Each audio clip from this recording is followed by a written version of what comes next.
Howdy, it's Nickel and me.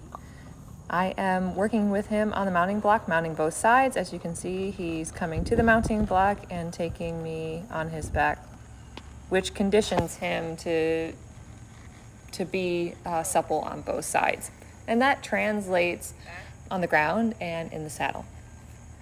Mainly right now, I am focusing with Nickel, as I've said before, leg pressure and communicating with my legs. You'll see here that the reins are very slack, and I do this because I want him to go off of the communications and the leg cues that I'm giving him and not have to resort to mouth pressure.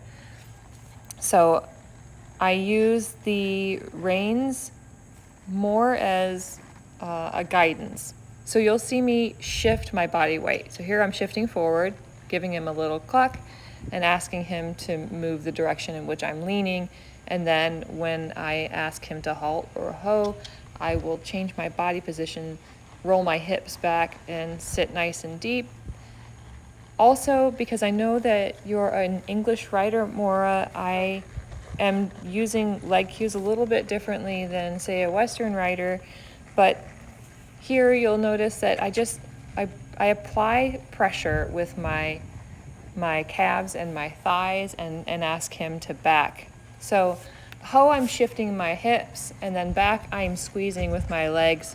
So again, instead of pulling back on the reins, I'm actually applying pressure to his rib cage and asking him to back. So as soon as he starts backing up, I will begin to lighten the pressure on my legs. And then until we find that sweet spot, and he just keeps stepping on back with that steady pressure.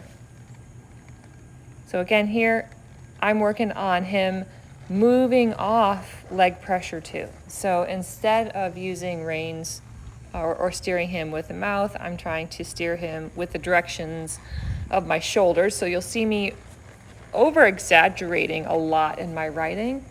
And this is just to overemphasize to Nickel what I'm asking of him.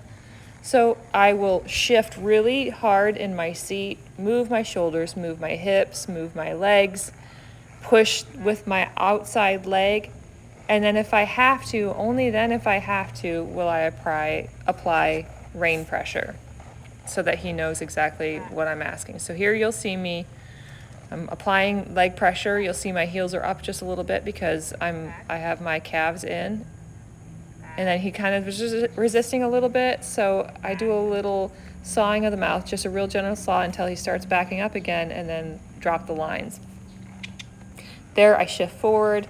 I overemphasize my loose reins and ask him to move forward, and then we go into a trot. Now, Nickel is obviously very green, so he wants to meander and he wants to be really squirrely initially, and that's okay.